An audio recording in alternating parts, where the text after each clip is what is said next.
لبے صادق سے جو سخن تقریر ہو جائے، کبھی قرآن بن جائے کبھی تفسیر ہو جائے۔ لبے صادق سے جو سخن تقریر ہو جائے، کبھی قرآن بن جائے کبھی تفسیر ہو جائے۔ اور میں جب دیکھوں جہاں دیکھوں تجھے دیکھوں، یا رسول اللہ میں جب دیکھوں جہاں دیکھوں تجھے دیکھوں، تو میری آنکھ کی پتلی میں یوں تحریر ہو جائے۔ اور تمنا ہے کسی شب خواب میں ان کی زیارت ہو، اور تمنا ہے کسی شب خواب ہی تعبیر ہو جائے۔ مدینے سے ہمارا قافلہ چلنے کا وقت آیا، الہی قافلہ چلنے میں کچھ تاخیر ہو جائے۔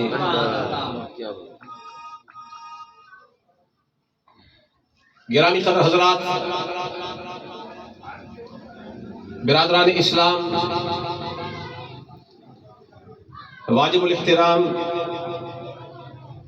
جناب پیر طریقت صاحبزادہ پیر محمد شفیق چشتی صابری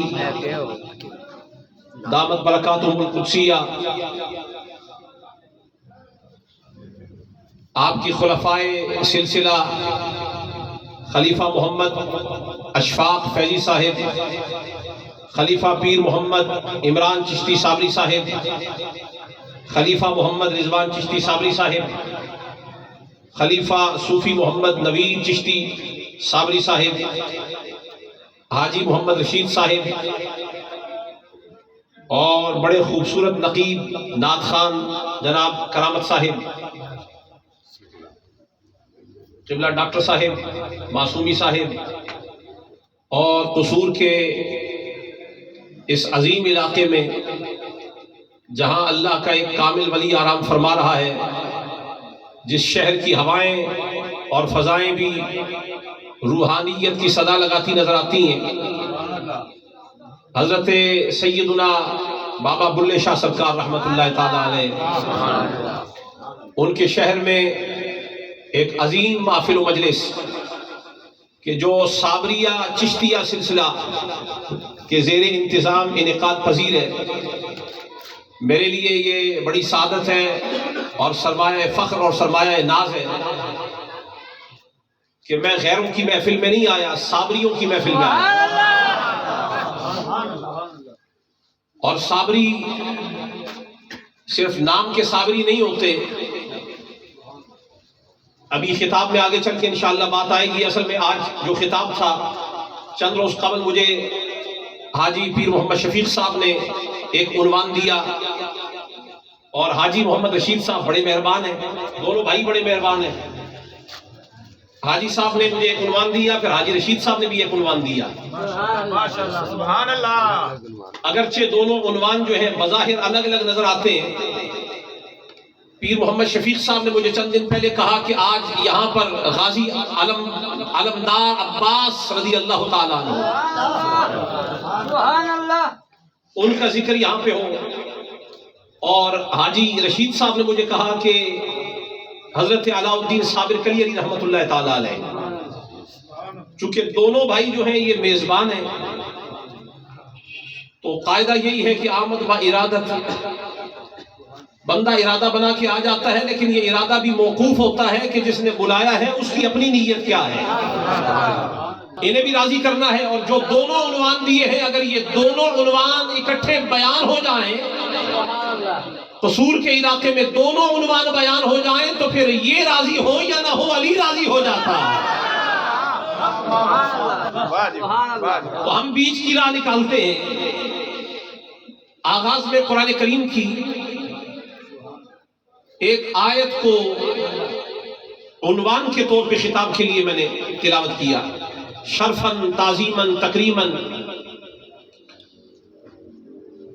یاد رکھیں اللہ تعالیٰ نے انسان کو اپنی معرفت کے لیے پیدا کیا ہے، ہر انسان کو اللہ نے، چونکہ قرآن کریم میں ہے وَمَا خَلَقْتُ الْجِنَّ وَالْإِنسَ إِلَّا لِيَعْبُدُونَ، ہم نے جنوں اور انسانوں کو نہیں بنایا مگر بنایا اس لیے ہے تاکہ وہ ہماری عبادت کریں۔ اور لیعبدون سے مراد مفسرین نے لیعرفون لیا ہے، تاکہ وہ اللہ کو پہچان جائے، معرفت الہی سے ہمکنار ہو جائیں۔ جو خدا کو پہچان گیا اس نے زندگی کا مقصد پا لیا، وہ کامیاب ہو گیا۔ میں صابریوں سے خطاب کر رہا ہوں پوری توجہ سے۔ جس آدمی کو اللہ کی معرفت مل جائے وہ زندگی کی منزل پا گیا۔ وہ زندگی کی منزل، بولیے، وہ زندگی کی منزل۔ یہ ایک آدمی ہے کہ جس نے اللہ تعالیٰ کی معرفت حاصل کر لی، ایک وہ آدمی ہے کہ جس کے لیے رب خود اعلان فرما دے، معرفت تو اپنی جگہ ہے لیکن سن، تو وہ ہے کہ میں خدا ہو کے اعلان کر رہا ہوں کہ میں تیرے ساتھ ہوں۔ ذرا اس کی اہمیت اور اس کے وزن کو سمجھنے کی ضرورت ہے۔ وہ بندہ کیسا ہوگا جس کے لیے خدا اعلان کر رہا ہے میں تیرے ساتھ ہوں؟ تو قرآن میں اللہ نے اعلان فرمایا وَاصْبِرُوا، صبر کرو، ان اللہ مع الصابرین، اللہ صبر کرنے والوں کے ساتھ ہے۔ دوسرے انداز میں سمجھے کہ اللہ صابرین کے ساتھ ہے۔ تو صابری عام لوگ نہیں ہوتے، صابری عام لوگ نہیں ہوتے، یہ سلسلہ عام نہیں ہے، یہ وہ سلسلہ ہے جہاں مع اللہ ہی کا اعلان ہو رہا ہے، کہ جن کے لیے رب اعلان فرما رہا ہے صبر کرنے والوں گھبراؤ نہیں، میں خدا تمہارے ساتھ ہوں۔ معلوم یہ ہوا صابر وہ ہوتا ہے کہ خدا جس کے ساتھ ہو جائے۔ صابر کون ہوتا ہے؟ خدا۔ بلند آواز سے بولیے، یہ بنیادی بات ہے۔ صابر وہ ہوتا ہے خدا جس کے ساتھ ہو جائے۔ اس دنیا میں آنے کا مقصد و مدعا ہی یہ ہے کہ خدا ہمارے ساتھ ہو جائے۔ تو جو صابریوں کا پیر ہے جسے صابر پیا کہتے ہوں گے، وہ خود کیسا صابر ہوگا؟ میں بات صابر پیا سے چلاؤں گا انشاءاللہ، اور جا کے ختم غازی عباس پر ہوگی۔ یہ بھی صابر ہے، پر وہ صابر کیسے ہیں؟ دونوں کا موازنہ پیش کرنا چاہیں گے آپ کے سامنے۔ آپ کو اندازہ ہوگا کہ جس خاندان کا بچہ ہند میں آ کے فرید کا مرید ہو جائے وہ ایسا صابر ہوتا ہے، تو جو فرات کے کنارے حسین کا مرید ہو جائے وہ کیسا صابر ہوتا ہے؟ لیکن سن لے، صبر کا بڑا مقام ہے، صبر کا بڑا مرتبہ ہے، صبر ہر ایک کو نصیب نہیں ہوتا۔ یاد رکھیں قرآن کریم میں اللہ تعالیٰ نے صبر کی فضیلت میں 70 مقامات پہ ارشاد فرمایا۔ 70 آیتیں ہیں جو صبر کی فضیلت میں آئی، صابرین کی فضیلت میں آئی، کہ صبر والوں کا یہ مقام ہے، یہ مرتبہ ہے، یہ شان ہے۔ جن کے ساتھ اللہ ہو جائے صابر اسے کہتے ہیں۔ یہ اعلان کبھی غار میں بھی ہوا تھا جب نبی کے ساتھ صدیق تھا۔ میں ابو بکر صدیق کی بات کر رہا ہوں، چھوٹا صدیق نہیں۔ ابو بکر اتنا بڑا صدیق ہے کہ جس کی صداقت کا ڈنکا خدا بھی بجاتا ہے، خدا بھی بجاتا ہے۔ جسے کوئی مولوی سچا کہہ دے، مولانا سچا کہہ دے، بڑا سچا نہیں۔ مفتی کہے بڑا سچا نہیں، مجتہد کہے، امام کہے، پیر کہے، وہ بڑا سچا نہیں۔ وہ کتنا بڑا سچا ہوگا کہ جس کے لیے مصطفیٰ کہے یہ ہے سچا، وہ جس کے لیے حضور فرمائے سماہ اللہ الصدیق۔ ابو بکر تیرا نام صدیق تو خدا نے رکھا ہے۔ وہ صدیق جب غار میں محمد مصطفیٰ کے ساتھ تھا تو وہاں مصطفیٰ نے ایک اعلان کیا، اپنا ڈر نہیں، اپنا غم نہیں۔ جب صدیق کے دل میں غم مصطفیٰ آ گیا تو فکر مند ہوئے کہ کہیں کوئی غیر رسول اللہ کو یہاں دیکھ ہی نہ لے، وہ ہم تک پہنچ ہی نہ جائیں۔ دل میں کھٹکا آیا تو نبی نے فرمایا لا تحزن، اے صدیق گھبرا نہیں، غم نہ کر، ان اللہ معنا، اللہ ہمارے ساتھ ہے۔ معلوم یہ ہوا اللہ چھوٹے موٹے کے ساتھ نہیں ہوتا، جن کے ساتھ اللہ ہوتا ہے یا وہ نبیوں میں سے ہے، یا وہ صدیقوں میں سے ہے، یا وہ صابرین میں سے ہے۔ معلوم یہ ہوا صابری چھوٹے نہیں ہوتے، یہ اللہ ہی والے ہوتے ہیں۔ میں سلسلے کا تعارف کروا رہا ہوں کیونکہ مجھے پیر شفیق صاحب نے اور حاجی رشید صاحب نے صابری سلسلے کے حوالے سے بھی اشارہ کیا۔ جہاں صابر پیا کی بات ہوگی نا وہاں صابروں کی بات ہوگی۔ یہ صرف ایسے نہیں کہ کسی نے یوں ہی لقب دے دیا ہو تو صابر بن گئے ہو، اس کے پیچھے پوری ہسٹری ہے۔ اس کے پیچھے پوری تاریخ ہے. لیکن ایک دن صحیح مسلم میں ہے، بخاری شریف میں، صحابہ کرام نے حضور کی بارگاہ میں، حضرت سعد حضور کے صحابی ہیں، عرض کیا یا رسول اللہ یہ لوگوں پر جو آزمائشیں آتی ہیں کس کس طرح کی آتی ہیں؟ وہ لوگ کس کس نوعیت کے ہوتے ہیں جن پر آزمائشیں آتی ہیں؟ حضور نے فرمایا مختلف لوگوں پر آزمائشیں آتی ہیں، لیکن سب سے زیادہ آزمائشیں اللہ کے نبیوں پر آتی ہیں.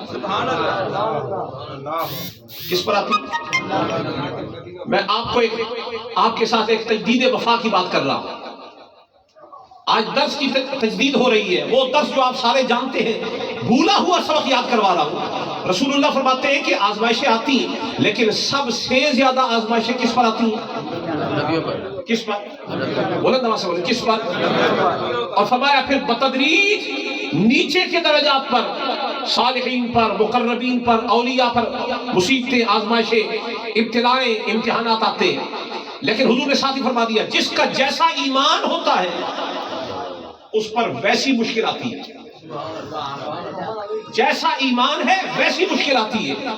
اور حضور فرماتے ہیں کہ جن کا ایمان بڑا اعلیٰ درجے کا ہے ان پر آزمائش بھی اعلیٰ درجے کی آتی ہے، اور جن کا ایمان کمزور ہے ان پر آزمائشیں بھی اللہ تعالیٰ ان کے ایمان کے اعتبار سے ڈالتا ہے، ہلکی آزمائشیں ڈالتا ہے، کیونکہ ان میں ہمت نہیں برداشت کرنے کی.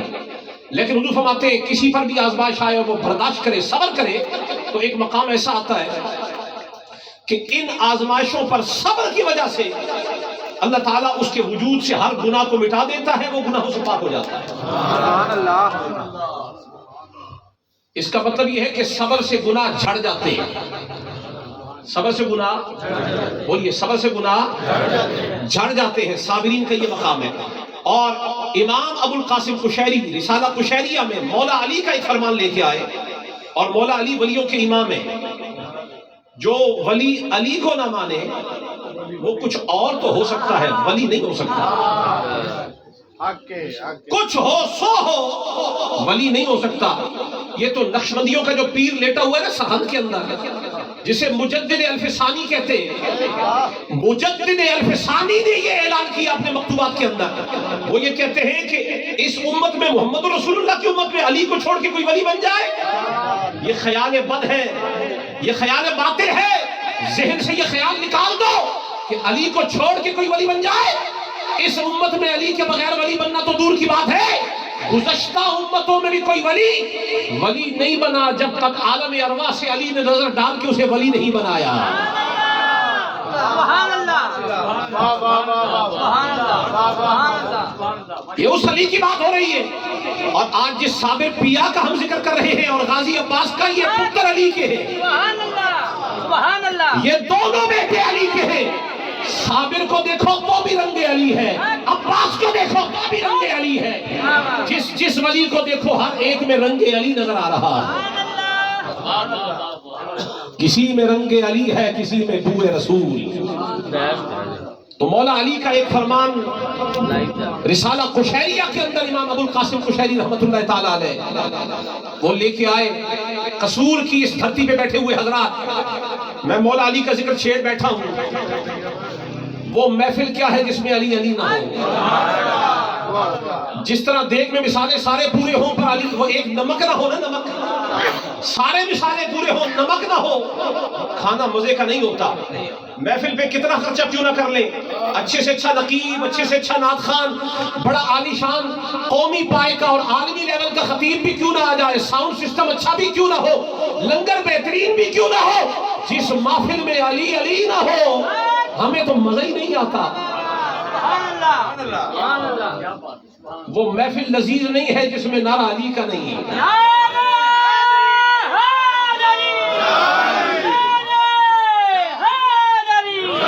اور یاد رکھیں جس زمانے میں یزید کو کھلی چھٹی مل جائے، دندناتے پھرتے ہو گلیوں میں، کوچوں میں، بازاروں میں، شہروں میں، قریوں میں، جہاں ہر بندہ سنیت کے لبادے میں بھی یزید بن جائے نا، وہاں علی کا نعرہ مزید ہونا چاہیے، وہاں علی کا نعرہ اور لگانا چاہیے، کیونکہ یہ صحابہ کی سنت ہے.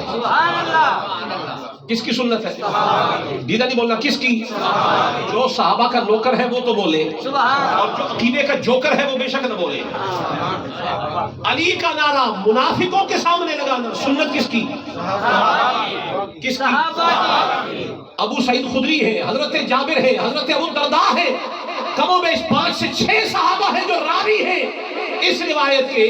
وہ کہتے ہیں ہم مجلس رسول میں بھی کسی پل پلے آدمی کو دیکھتے نا، کھوکھلے کو، زنگالود کو، منافق کو، عقیدے میں گڑبڑ آدمی کو دیکھتے تو ہم تو رسول اللہ کی محفل میں بھی ذکر علی کا چھیڑ کے پہچان لیتے تھے۔ اور یہ زمانہ خیر القرون کا ہے، مجلس نبی کی ہے۔ میں نے کہا نبی کی مجلس میں بھی منافقوں کو پہچاننے کے لیے جو تھرمامیٹر ہوتا تھا، اس تھرمامیٹر میں پارا علی والا تھا۔ یہ تو صحابہ کی کسوٹی ہے، یہ صحابہ کا معیار ہے کہ جہاں کسی بد عقیدہ کو پہچاننا ہو وہاں نعرہ علی کا لگتا ہے۔ اگر مجلس نبی میں نعرہ علی کا منافقوں کو ننگا کر دیتا تھا تو آج بھی منافق اسی نعرے سے ننگے ہو جاتے ہیں۔ صابر پیا کون؟ ابن علی۔ بولیے صابر پیا کون؟ عباس علمدار کون؟ میں نے کہا جنہیں علی کے بچے ہضم نہیں ہوتے انہیں علی کیا ہضم ہوگا؟ خیر، ابو القاسم قشیری مولا علی کا فرمان لے کے آئے جو ولیوں کے تاجدار ہیں، اور مولا علی نے فرمایا سنو، ایمان میں صبر کا مقام وہ ہے جیسے بدن میں سر کا مقام ہے۔ معلوم یہ ہوا صبر کے بغیر ایمان پورا نہیں ہوتا۔ جس طرح جسم سر کے بغیر قائم نہیں رہتا، خود مولا علی نے ارشاد فرمایا، وہیں اسی جملے کے ساتھ آگے موجود ہے، ابو القاسم قشیری نے لکھا کہ جس طرح سر ہے بدن کے ساتھ، اسی طرح ایمان کے ساتھ کیا ہے؟ صبر ہے۔ ایمان کے ساتھ کیا ہے؟ صبر ہے۔ جس طرح سر کے بغیر بدن قائم نہیں رہتا، اسی طریقے سے صبر کے بغیر ایمان قائم صبر والوں کی بڑی شان ہے۔ لیکن قرآن کریم میں اللہ تعالیٰ خود ارشاد فرما رہا ہے وَإِسْمَاعِيلَ وَالْيَسَعَ وَذَا الْكِفْلِ كُلٌّ مِّنَ الصَّابِرِينَ۔ فرمایا نبی اسماعیل، نبی ادریس، وَإِسْمَاعِيلَ وَإِدْرِيسَ وَذَا الْكِفْلِ كُلٌّ مِّنَ الصَّابِرِينَ۔ فرمایا اسماعیل ہو وہ بھی صابر ہے، ادریس ہو وہ بھی صابر ہے، ذوالکفل ہو وہ بھی صابر ہے۔ معلوم یہ ہوا صابر چھوٹے نہیں ہوتے، نبی خود صابر کہلائے جاتے ہیں۔ اور ایک اور حدیث میں حضور نے فرمایا، ترمذی شریف کے اندر ہے، حضور فرماتے ہیں جس وقت کسی آدمی کا بچہ فوت کر دیا جائے اللہ کے حکم سے، فرشتے اس کی روح کو قبض کر لیں تو رب تعالیٰ فرشتوں سے فرماتا ہے، فرشتوں میرے بندے کا محبوب بچہ تم نے اس کی روح کو قبض کر لیا۔ وہ عرض کرتے مولا کر لیا۔ تم نے اس کے دل کے پھل کو چھین لیا۔ عرض کرتے مولا چھین لیا تیرے حکم سے۔ اب رب فرماتا ہے بتاؤ میرے اس بندے نے تمہارے اس قبض روح پر کیا اپنا رد عمل ظاہر کیا؟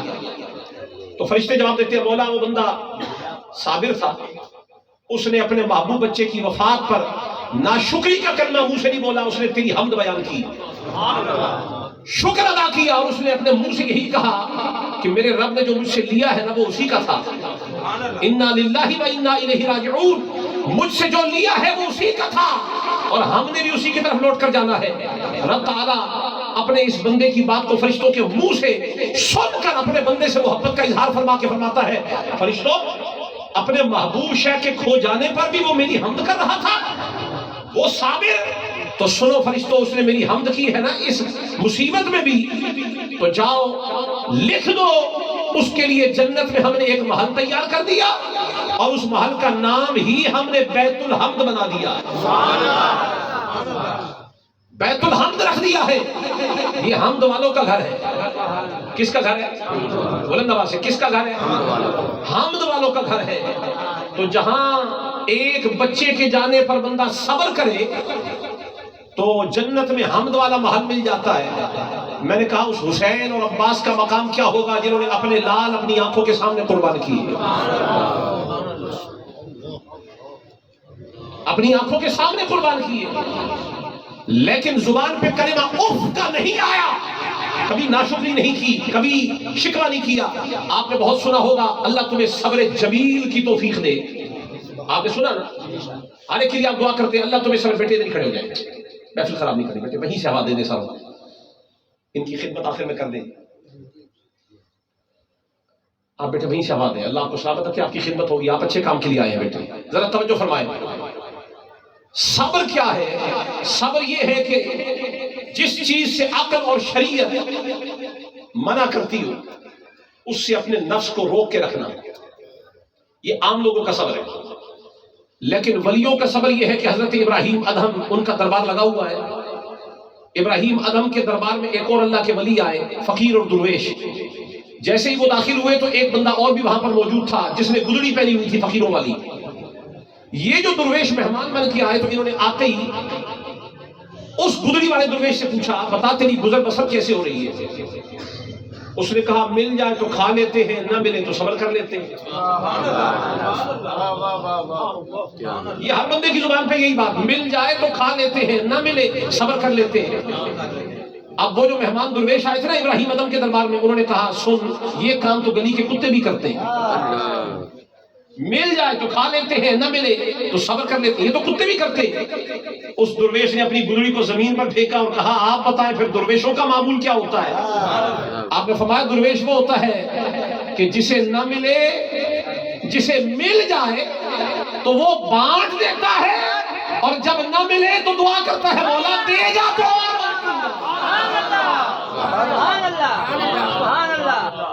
یہ فرق ہے.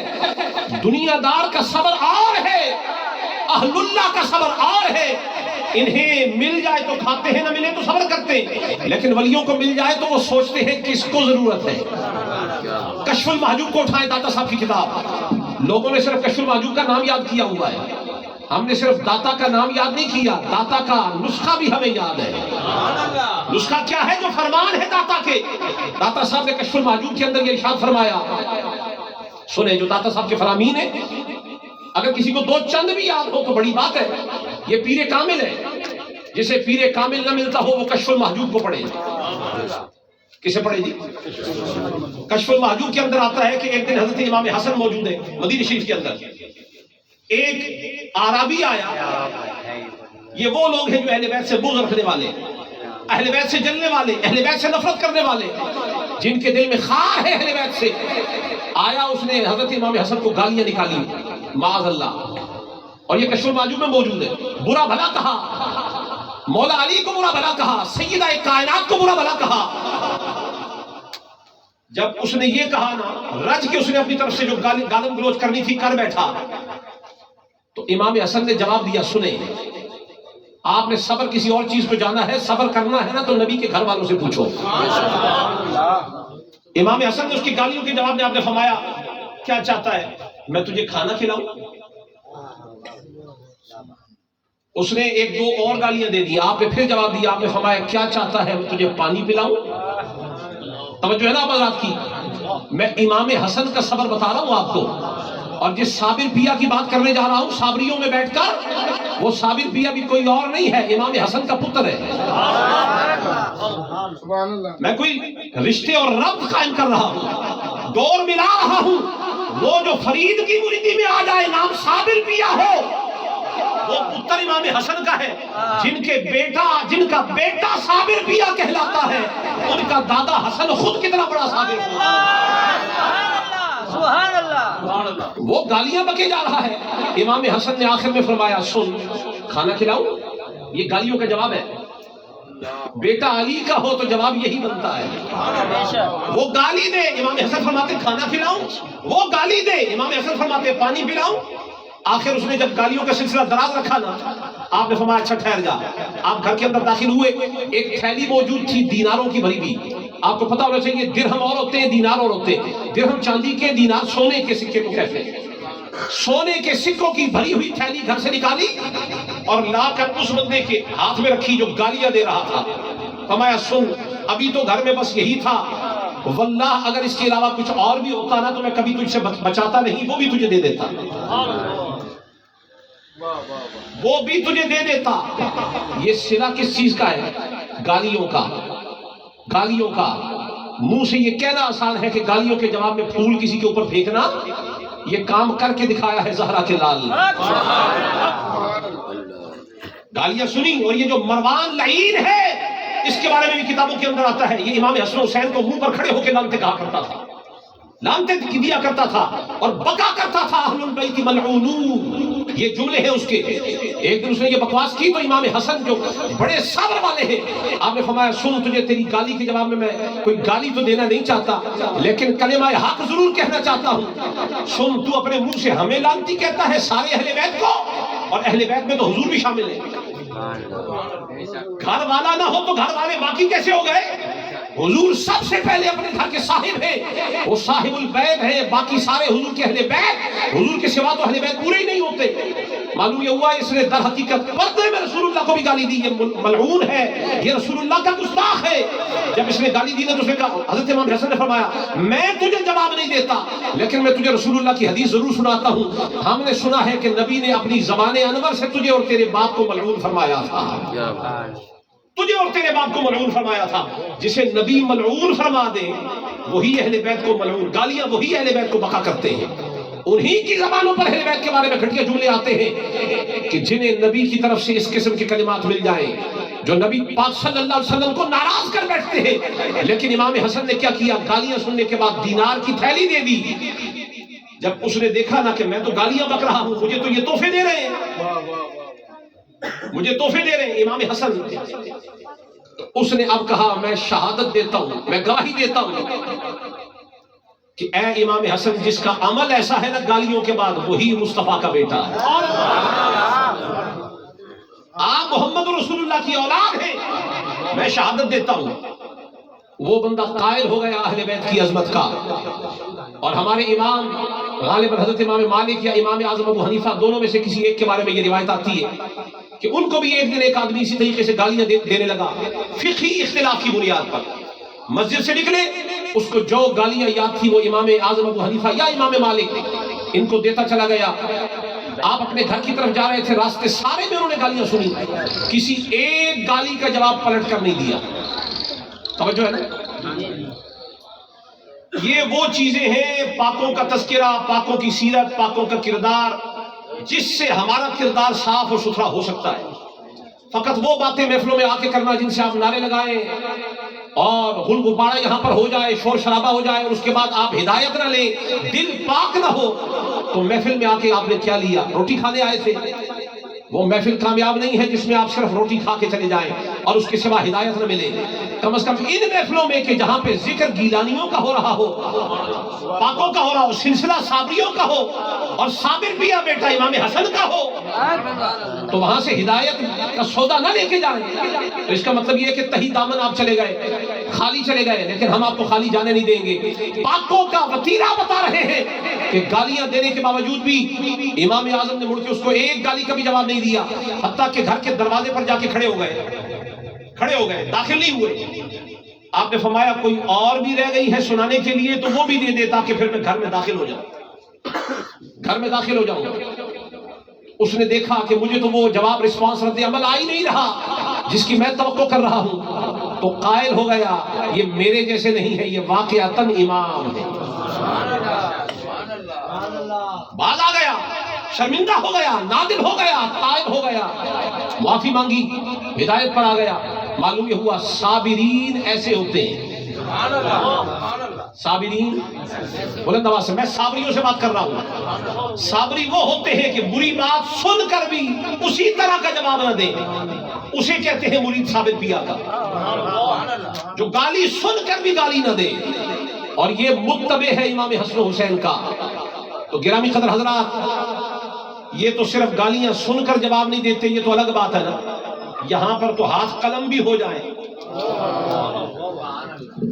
ہاتھ قلم بھی ہو جائے۔ مجھے حضور کے ایک صحابی یاد آ گئے جن کا نام ہے حضرت حبیب بن زید رضی اللہ تعالیٰ عنہ۔ مسیلمہ کذاب کے لوگ پکڑ کر لے گئے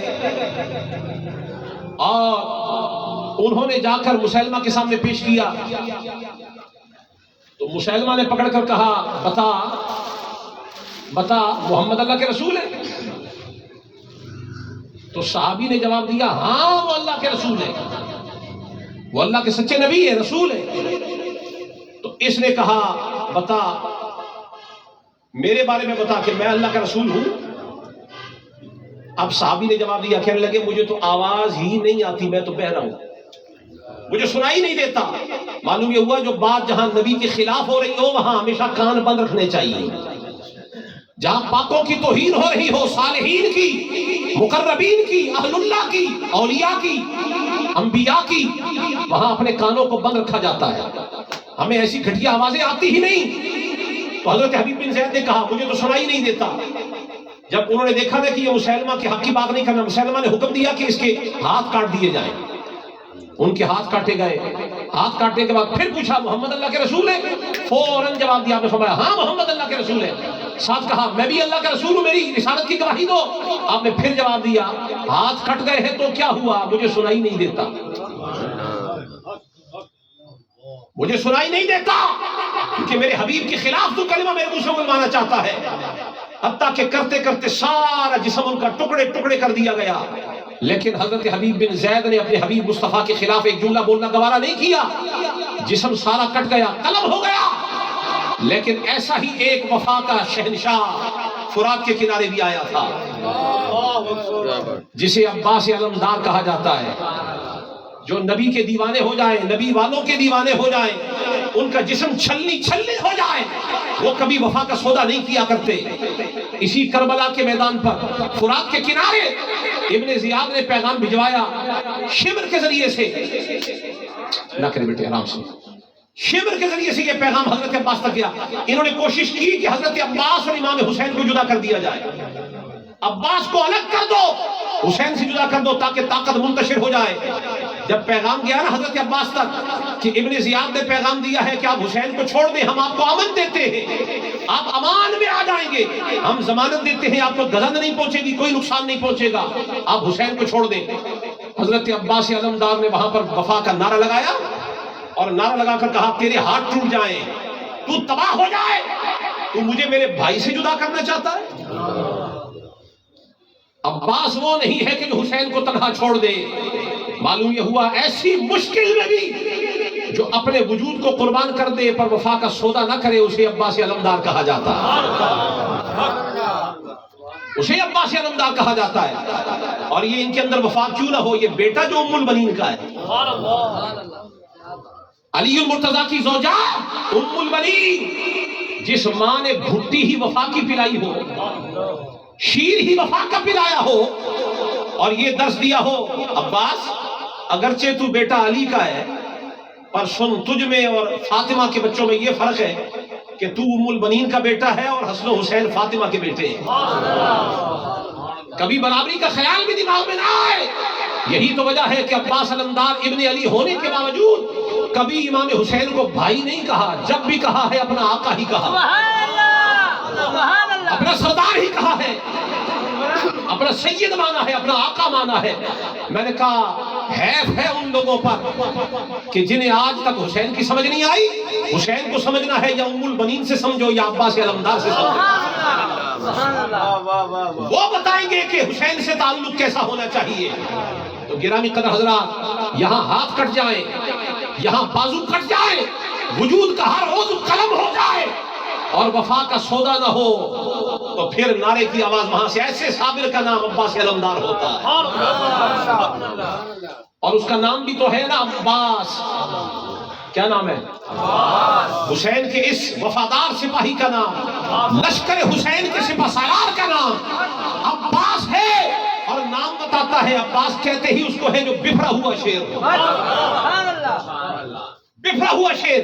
ابھی کتنی خوبصورت بات انہوں نے کی کہ پتھر پر علم لگا دینا یہ حیدر کا کام ہے، وہ بھی شیر ہے جس کو ماں نے حیدر کہا ہو، اور یہ بھی تو عباس ہے نا، یہ بھی اپنی نوعیت کا شیر ہے۔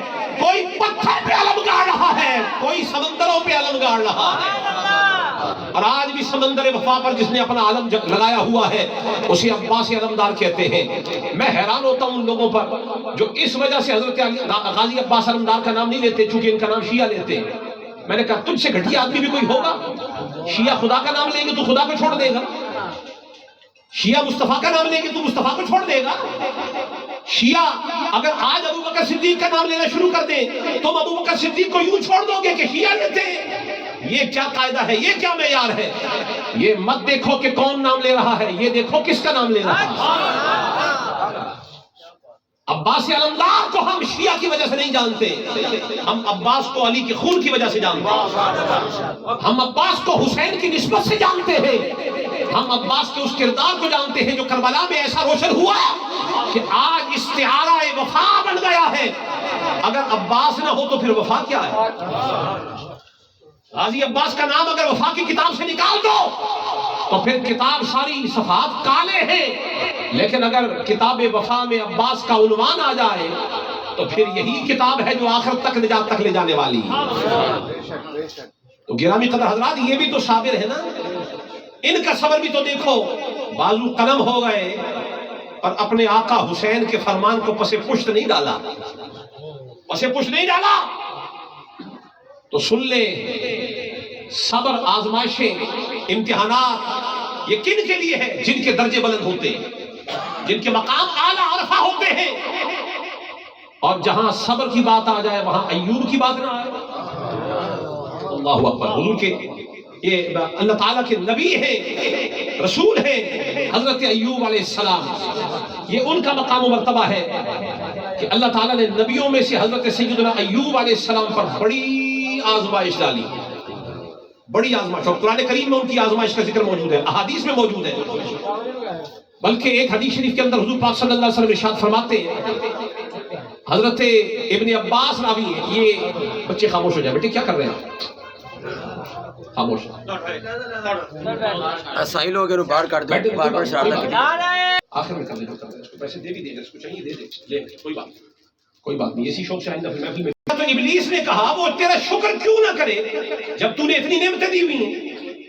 تو رب نے فرمایا ابلیس، ایوب اس وجہ سے میرا شکر گزار بندہ نہیں ہے کہ اس کو اتنی نعمتیں ملی ہوئی ہیں، اگر میں اس سے یہ نعمتیں چھین بھی لوں نا تو پھر بھی دیکھ لینا کہ وہ شکر ایسے ہی ادا کرے گا۔ اب آزمائش آ گئی، اللہ تعالیٰ نے ایک آزمائش اور امتحان کا ایک لمبا سلسلہ حضرت ایوب علیہ السلام کے لیے شروع کیا۔ ایک زلزلہ کی کیفیت پیدا ہوئی، گھر گر گیا، جتنے بچے تھے سارے کے سارے وہاں پر فوت ہو گئے، جتنی اولاد تھی، مال سارا ضائع ہو گیا، جانور سارے کے سارے فنا ہو گئے، کھیت کھلیان باغات سب ختم ہو گئے، اور حضرت سیدنا ایوب علیہ السلام کے جسم پر اللہ تعالیٰ نے کوڑے پھنسی والی جو ایک بیماری ہوتی ہے، کوڑ نہیں، ہمارے علماء نے لکھا ہے کہ کوڑ نبیوں کے لیے نہیں ہے، کوڑے پھنسیوں کی آزمائش اللہ تعالیٰ نے ڈال دی، آزمائش۔ اور یہ آزمائش ایسی تھی کہ لوگ پھر بھاگنے لگے، دور ہونے لگے، کوئی قریب نہ رہا سوائے ان کی جو بیوی تھی۔ آپ کو معلوم رہتی ہے حضرت ایوب علیہ السلام حضرت اسحاق علیہ السلام کی نسل سے ہیں، اور ان کی جو بیوی ہے وہ حضرت یوسف علیہ السلام کی پوتی ہیں، ان کا نام بھی رحمت تھا، رحمت بنت افرائیم، رحمت بنت افرائیم، یہ بھی حضرت یوسف علیہ السلام کی اولاد سے۔ کتنا پیارا گھرانہ ہے کہ ایک بچہ اسحاق علیہ السلام کا ہے، ایک حضرت یوسف علیہ السلام کی بیٹی پوتی آ گئی۔ سب چلے گئے، فرار ہو گئے۔ اب حضرت ایوب کے ساتھ، چونکہ یہ وفا والے ہیں نا، اس گھرانے میں ہی وفا ہے، سب دور ہو گئے، فرار ہو گئے۔ اب محض حضرت ایوب علیہ السلام کی زوجہ رہ گئی، وفا والی بیوی، انہوں نے حضرت ایوب کو کبھی تنہا نہیں چھوڑا، خدمت کرتی رہیں۔ 7 سال گزر گئے، 7 سال، ایک روایت میں آتا ہے 18 سال بھی ہے، لیکن 7 سال والی روایت بھی موجود ہے۔ کتنا عرصہ گزر گیا جناب؟ 7 سال۔ رسول میں بیٹھنے والے حضرات توجہ سے سن لیں، میں صابرین کی بات کر رہا ہوں، صابریہ سلسلے میں خطاب کرتے ہوئے صابرین کی۔ 7 سال یا 18 سال گزر گئے، حتیٰ کہ روایت میں آتا ہے حضرت رحمت بنت افرائیم وہ ایک دن حضرت ایوب کے پاس آئیں اور آ کے کہنے لگی، آپ رب کی بارگاہ سے رب کو پکارے نا کہ وہ اس بیماری کو دور کر دے۔ تو حضرت ایوب علیہ السلام کا جواب سنیں، آپ نے فرمایا 70 سال تو میرے رب نے مجھ پر نعمتیں کی ہیں، آج 7 سال صرف آزمائش کو گزرے ہیں، میں اب رب سے یہ مانگوں کہ آزمائش کو دور کر دے؟ میری غیرت کو گوارا نہیں ہے، جس نے ڈالا ہے وہ خود اپنی رضا سے ختم کرے تو کرے۔ اللہ اکبر، وہ اپنی رضا سے ختم کرے تو کرے۔ لیکن جب اللہ تعالیٰ نے حضرت ایوب علیہ السلام کو ثابت قدم دیکھا تو اس ابلیس سے فرمایا ابلیس تو کہتا تھا کہ یہ نعمتوں کی وجہ سے شکر کر رہا ہے، دیکھ آج وہ ساری چیزیں ایوب کے پاس نہیں ہے، دیکھ آج بھی کلمہ شکر اسی کی زبان پر ہے۔ وہ اور ہوتے ہیں جو نعمتوں کو دیکھ کر شکر کرتے ہیں، جو اللہ کے خاص بندے ہوتے ہیں وہ ہر حال میں اللہ کے شاکر و صابر رہتے ہیں۔ اب رب تعالیٰ نے جب آزمائش میں حضرت ایوب علیہ السلام کو ثابت قدم پا لیا تو پھر ایک دن ایسا ہوا کہ حضرت رحمت جو ہے حضرت ایوب علیہ السلام کی زوجہ، یہ حضرت ایوب علیہ السلام کو لے کر جایا کرتی تھی، جہاں جانا ہوتا تھا، جہاں حاجت کے لیے بھی تشریف لے جاتے یہ ساتھ جاتی۔ ایک دن حضرت ایوب علیہ السلام تشریف لے گئے، یہ ساتھ لے کر گئی تو وہاں کچھ تاخیر ہو گئی۔ تو تھوڑی دیر کے بعد جب حضرت رحمت تشریف لائیں تو وہاں حضرت ایوب کو نہیں دیکھا، وہاں ایک حسین اور جمیل نوجوان کو دیکھا۔ آ کر کہنے لگی کہ اے شخص، یہاں پر میں اللہ کے نبی کو چھوڑ کر گئی تھی جو بیمار ہیں اور اللہ کی قسم تیرا چہرہ جتنا ایوب سے ملتا ہے اتنا کسی کا نہیں ملتا۔ حضرت ایوب علیہ السلام نے فرمایا کہ بی بی رحمت، میں ہی ایوب ہوں۔ کہا کیسے، یہ کیسے ہو گیا؟ تو فرمایا میرے رب نے میرے قدموں سے پانی کا چشمہ جاری فرمایا اور مجھے حکم فرمایا کہ ایوب ہم نے تیری شفا کو تیرے قدموں میں ہی رکھ دیا ہے، ادھر ادھر سے شفا نہیں، نبی کے لیے قدموں سے اللہ نے چشمہ جاری فرمایا اور فرمایا اسی سے تیرے پینے کے لیے بھی ہے اور اسی سے تیرے غسل کے لیے بھی ہے، اس سے پانی پی اور غسل کر لے، تیری ساری بیماری جو آزمائش اور امتحان کی صورت میں ہم نے ڈالی ہے وہ ساری ختم ہو جائے گی۔ غسل کیا تو حضرت ایوب فرماتے ہیں اللہ تعالیٰ نے مجھے میری جوانی پہلے سے بھی زیادہ شاندار عطا فرمایا۔ جب بندہ صبر کرنے پہ آ جاتا ہے پھر اللہ کی انعامات کی بارش بھی ایسی شاندار ہوتی ہے۔ اور سنیں، یہی نہیں، اللہ نے پھر ان کے بچوں کو بھی زندہ فرما دیا، یہ بھی روایات میں موجود ہے، ان کے بچوں کو بھی زندہ فرما دیا، پھر باغ بھی دے دیے، پھر کھیت اور کھلیان بھی دے دیے۔ تو معلوم یہ ہوا کہ جو صبر کرنے والے ہیں اللہ تعالیٰ ان کو انعام بھی عالیشان عطا فرماتا ہے۔ اب جب صبر کی بات ہو گئی، اب حاجی عبدالرشید صاحب کو بھی ناراض تو نہیں کرنا، تو صابر کی بات بھی تو ہوگی، ذرا کہہ دیں سبحان اللہ۔ حضرت صابر بیا کی بات کرنے جا رہا ہوں۔ آپ کو پتا ہونا چاہیے کہ حضرت صابر کلیری رحمت اللہ تعالیٰ علیہ یہ قلندر ہے، اور قلندر یہ بعض لوگوں کو تو پتہ ہی نہیں ہے، وہ کہتے ہیں شاید اپنے پاس سے یوں ہی منہ پہ بات آ گئی تو کہہ دیا، نہیں، قلندر اس کو کہتے ہیں جو ایک جگہ ڈیرا نہ لگاتا ہو، جو کوچا کریا جسے انگریزی میں نومیڈک کہتے ہیں، جسے آپ اس میں فارسی میں خانہ بدوش کہتے ہیں، جو اپنا گھر اپنے کندھوں پر رکھ کر جہاں جی چاہے وہاں جا کے اپنا گھر لگا لیتا ہے۔ تو اللہ کا وہ ولی کہ جس کی جہاں طبیعت آ جائے کہ میں نے اب یہاں جا کے لنگر معرفت بانٹنا ہے، اسے قلندر کہتے ہیں۔ آج آپ کو سمجھ آ گئی نا، قلندر ولی وہ ہوتا ہے جس کا جہاں جی چاہے کہ یہاں معرفت الہی کا لنگر بانٹنا ہے وہیں ڈیرا لگا لے، پکا علاقہ کوئی نہ بنائے، علاقے بدل کے نور الہی کی بارشیں بانٹتا پھرے، اسے قلندر کہا جاتا ہے۔ تو حضرت صابر علاء الدین کلیری رحمت اللہ تعالیٰ علیہ، آپ کو پتہ ان کے والد نے ان کا نام کیا رکھا تھا؟ علاء الدین۔ کیا نام تھا؟ علاء الدین۔ بلند آواز سے کیا نام تھا؟ علاء الدین۔ جو پیچھے بیٹھے ذرا وہ بھی بول دیں۔ علاء الدین۔ اور جب یہ ان کی ولادت ہونے لگی تو ان کی والدہ کو ان کی ولادت سے چند دن قبل ایک خواب آیا۔ ادھر میری طرف دیکھیں ذرا، سب کی ساقی پہ نظر ہو۔ پیر محمد شفیق صابری صاحب جو پیسے میرے اوپر پھینک رہے ہیں وہ اپنے جیب سے نکال کے پھینک رہے ہیں، تو آڈے نہیں پھینک رہے ہیں۔ ذرا میری طرف دیکھیں سارے کے سارے، یہ اصل لنگر ہے جو میں آپ کو دے رہا ہوں۔ یہی تو وجہ ہے کہ ہم محفلوں سے خالی نکل جاتے ہیں، جہاں چار کوئی پیسے پھینکتا ہے ہم ادھر دیکھنے لگ جاتے ہیں، انہیں کرنے دے، وہ اپنے ذوق کا اظہار کر رہے ہیں۔ لیکن آپ سنیں، اب جو میں آپ پہ نشاور کر رہا ہوں وہ اس سے بھی بڑی قیمتی چیز دے رہا ہوں۔ خواب میں دیکھا حضرت علاء الدین صابر کلیری کی والدہ، ان کا نام ہے بی بی شریفہ، نہیں بلکہ بی بی شریفہ نہیں ہے، ان کی والدہ جو ہے وہ فاروقی النسل ہے، وہ حضرت عمر فاروق کی اولاد سے ہیں، اور بی بی شریفہ جو ہے وہ حضرت علاء الدین صابر کلیری کی بیوی ہے۔ ٹھیک ہے، تو یہ ان کی والدہ جو تھی حضرت عمر فاروق کی اولاد سے ہے۔ کس سے؟ ایڈیلا نہیں، حضرت عمر فاروق کی نسل سے ان کی والدہ فاروقی ہیں، مل کے کہہ دینا ان کی والدہ اور صابر پیا کے والد گیلانی ہے غوث اعظم کی اولاد سے. اس کا مطلب یہ کہ صابر پیا سید ہیں، حسنی سید ہیں، گیلانی سید ہیں. تو باپ کی طرف سے گیلانی سید، ماں کی طرف سے یعنی اس کا مطلب یہ ہے کہ ادھر سے حسنی فیض آ رہا ہے اور ادھر سے غیرت فاروقی والا فیض آ رہا ہے. اسے صابر پیا کہا جاتا ہے. تو صابر پیا کی ماں جو فاروقی النسب ہے، ان کو ولادت صابر پیا سے چند دن قبل خواب آیا اور خواب میں زیارت ہوئی، پہلے رسول اللہ کی اور پھر مولا علی کی. اور جب ولادت ہو گئی تو آپ نے اس خواب کی بنیاد پہ اپنے بچے کا نام علی اور احمد رکھ دیا. کیا رکھا؟ علی، حضرت علی کے خواب میں آنے کی وجہ سے، مولا علی کی وجہ سے، اور احمد خواب میں حضور کے دیدار کی وجہ سے. معلوم یہ ہوا پاکوں کے گھروں میں نام بھی اس وجہ سے رکھے جاتے ہیں جہاں پاکوں کا دیدار ہو جاتا ہے. یہاں تو عام لوگوں سے، علماء سے پوچھ لیا جاتا ہے کیا نام رکھے، پر صابر کلیری جن کا نام علی احمد ہے، ان کا نام مصطفیٰ اور مرتضیٰ کے دیدار کی وجہ سے رکھا گیا. لیکن باپ جو ہے نا، ان کا نام ہے حضرت سیدنا عبد الرحیم گیلانی. انہوں نے اپنے اس بچے کا نام علاء الدین رکھا. کیا رکھا؟ باپ کی طرف سے علاء الدین ہے، ماں کی طرف سے علی احمد ہے. اور جو صابر لقب ہے نا، یہ مرشد بابا فرید کا دیا ہوا ہے. سبحان اللہ. فاروقی اسم بھی دیکھیں، یہ بیٹی عمر فاروق کی ہے جنہوں نے علی احمد نام رکھا ہے. اور وہ گیلانی حضرت غوث پاک کے بچے ہیں جنہوں نے نام علاء الدین رکھا ہے. اور ادھر بابا فرید ہے، یہ بھی فاروقی ہے. بابا فرید کون ہے؟ اب ادھر سے لقب مل رہا ہے، یہ ہے صابر.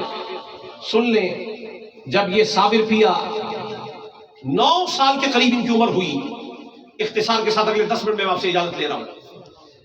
9 سال کی عمر ہوئی تو والدہ نے، والد صاحب تو فوت ہو گئے، والدہ نے اپنے بچے کو پکڑا اور حضرت بابا فرید الدین گنج شکر رحمت اللہ تعالیٰ علیہ، یہ پاک پتن میں ہے. پاک پتن میں، آج آپ کو یہ بھی بتا دیتا ہوں پاک پتن کو پاک پتن کہتے کیوں ہیں. ایک دن بابا فرید الدین گنج شکر ستلج دریا کے کنارے بیٹھے ہوئے وضو کر رہے تھے. ایک آدمی پاس سے آیا، اس نے بابا فرید سے کہا کہ یہ جگہ جو ہے نا یہ پاک نہیں ہے، یہ پانی بھی پاک نہیں ہے، جگہ بھی پاک نہیں، پانی بھی پاک نہیں. تو بابا فرید نے جواب دے کے کہا پاک پتن، جگہ بھی پاک ہے اور پانی بھی پاک ہے. تو جو جملہ بابا فرید کے منہ سے نکل گیا اب وہی اس علاقے کا نام بن گیا ہے. معلوم یہ ہوا جہاں ولی نے ڈیرا لگایا ہے اس جگہ کو نام بھی خود ہی دیا ہے، پاک پتن. اصل میں یہ پاک پٹن تھا. تو پاک پتن یوں ہوا کہ جہاں ولی وضو کر رہا ہو، اس وضو کے آپ نے فرمایا یہ جا بھی پاک، یہ وضو بھی پاک، ودو بھی پاک، اور یہ جگہ بھی پاک ہے. جو ودو واو کے اوپر زبر آ جائے تو اسے پانی کو کہتے ہیں جس سے وضو کیا جاتا ہے، وہ بھی پاک ہے، جگہ بھی پاک ہے، یہ پاک پتن ہے. تو خیر یہ حضرت بابا فرید کی بڑی بہن تھی جو بابا حضرت صابر کلیری کی والدہ ہے. یہ بابا فرید کی بڑی اپنے چھوٹے بھائی کے پاس، ان کی خانقاہ جب وہاں ہو گئی، مدرسہ بھی تھا، حضرت صابر پیا کو لے آئی اور لا کے کہا فرید یہ بچہ تو میرا ہے پر میں چاہتی یہ ہوں کہ اس کی تربیت تو کرے، اسے اپنے پاس رکھ لے، اپنی تربیت میں رکھ لے. تو بابا فرید نے اپنے پاس رکھ لیا، لیکن جاتے ہوئے وہ ایک بات کہہ گئی، سن میرے بیٹے کے اندر ایک بات ہے، یہ کبھی اپنے منہ سے تقاضا کسی شے کا نہیں کرتا، اسے حیا آتی ہے کہ کسی سے کوئی چیز مانگتا ہی نہیں مانگتا، سوال ہی نہیں کرتا، خاموش رہ جاتا ہے. تو ذرا اس کا خیال رکھنا کھانے پینے کا. آپ نے فرمایا بہن گھبرانے کی ضرورت نہیں ہے، میں اس کی ڈیوٹی ہی اپنے لنگر پہ لگا رہا ہوں، میں اس کی ڈیوٹی ہی لنگر پہ لگا دیتا ہوں. معلوم یہ ہوا قاسم لنگر فریدیہ کے بانٹنے والے کا نام صابر کلیری. قاسم لنگر فرید بانٹنے والا صابر، ڈیوٹی لگ گئی. اور ان کے بارے میں آتا ہے، ان کی کتاب جو ان کی سیرت کے حوالے سے، سوانے کے حوالے سے، اس میں آتا ہے کہ 2 سال میں بابا فرید الدین گنج شکر کی مجلسوں میں بیٹھنے کا عالم یہ ہوا کہ حضرت صابر کلیری نے علم کی وہ سوغات حاصل کر لی جو لوگ 7 8 سال لگا کے بھی حاصل نہیں کرتے. یہ 2 سال میں علم کے اس رسوخ پر پہنچ گئے، اتنے تگڑے ہو گئے. لیکن 12 سال تک ان کی ڈیوٹی وہاں پر رہی. 12 سال یہ وہاں خدمت کرتے رہے. اور جس جگہ ان کی ڈیوٹی لنگر کی تھی اس جگہ کو آج حجرہ اعتکاف کا کہتے ہیں، پاک پتن میں. وہاں ڈیرا تھا حضرت صابر پیا کا. 12 سال گزر گئے. والدہ تو چھوڑ کے چلی گئی تھی، 12 سال بعد واپس آئی کہ جاتی ہوں اپنے بچے کو دیکھتی ہوں. واپس آئی تو آ کے دیکھا جس صابر کو میں توانا چھوڑ کے گئی تھی، صحت مند چھوڑ کے گئی تھی، اچھا خاصا تھا، دکھنے میں ٹھیک تھا، واپس آئی تو دیکھا ہڈیوں کا ڈھانچہ بن گیا. صرف جسم کے اوپر جلد نظر آتی ہے، گوشت کا وجود ہی نہیں ہے. شکوہ کیا اپنے چھوٹے بھائی سے، فرید میں اپنے لخت جگر کو اس لیے چھوڑ گئی تھی کہ خیال نہ رکھا جائے، تو اسے کھانے پینے کے لیے کچھ نہیں دیتا رہا. بابا فرید نے فرمایا کھانے پینے کی کیا بات کرتی ہے بہن، میں نے تو ڈیوٹی ہی اس کی لنگر پہ لگا دی تھی. تو پوچھا صابر تو کھانا نہیں کھاتا تھا؟ تو حضرت صابر کا جواب سنیے گا. یہ سچے مرید تھے، کوئی 14ویں صدی والے مرید نہیں ہیں جن کی نظر ہی مرشد کی دیگوں پر ہو. صابر پیا نے جواب دے کر کہا اے شیخم و استادم، آپ نے مجھے فرمایا تھا کہ لنگر بانٹنا ہے، کھانے کا تو کہا ہی نہیں. وہ مرید وہ ہوتا ہے جو مرشد کے اشاروں میں سے بھی رمزیں پاتا ہے، اندازہ لگاتا ہے کہ حکم کیا ہو رہا ہے. یہ منزل تھی، یہ مجاہدہ تھا، یہ ریاضت تھی، یہ تپسیا تھی. آپ نے تو حکم بانٹنے کا دیا ہے، کھانے کا تو ہوا ہی نہیں. تو فرمایا پھر گزارا کیسے کرتے تھے؟ کہا جب 4-5 دن کے بعد جب ہمت جواب دے دیتی تھی میں جنگل میں چلا جاتا تھا، تو وہاں سے جو کچھ پتے یا جو کچھ کھانے کے لیے جڑی بوٹیاں مل جاتی تھیں اللہ کے دیے ہوئے رزق سے میں کھا لیتا تھا. اس لیے یہ کیفیت ہے. اللہ اکبر. 12 سال گزر گئے اور 12 سال کے بعد جب یہ مقام آیا نا، سبحان اللہ، تو بابا فرید نے فرمایا علی احمد تو میرا صابر ہے، علی احمد تو میرا صابر ہے. اتنی مشقت اپنے مرشد کے اشارے پر فقط تقسیم کرنے پہ. اچھا یہاں یہ بھی اشارہ میں کر دوں، ولی کامل ہوتا ہی وہ ہے جو تقسیم پہ لگا رہے. کس پہ لگا رہے؟ یہ جو ولیوں کے ڈیروں پر دیگیں بہت پکتی ہے نا، آپ لوگ گھبرایا نہ کریں، کوئی آپ کی جیب سے زبردستی نکال کے لنگر نہیں بانٹتے. اللہ نے ولیوں کو رکھا ہی اس لیے ہے، ان للہ خلقا خلقہم لحوائج الناس. اللہ نے کچھ لوگ بنائے ہی ایسے ہیں جو لوگوں کی حاجت روائی کرتے ہیں. ان کے پاس بھوکا آئے تو بھوکا نہیں رہتا، یہاں پیاسا آئے تو پیاسا نہیں رہتا، یہ ہر ایک کی حاجت روائی کرنے میں لگے رہتے ہیں. میں نے کہا اگر چھوٹے ولیوں کی کہ لنگر اور دسترخوان پر تقسیم کا یہ عالم ہے تو ولیوں کے امام علی کی تقسیم کا عالم کیا ہوگا. یہ کل قیامت کو سب کو لگ پتہ جائے گا جو یہاں نہیں مانتے. حوض کوثر پر پتہ چل جائے گا کہ نبی کے ساتھ ساتھ جام کس کے ہاتھ میں چل رہا ہے. وہاں حوض کوثر پر بھی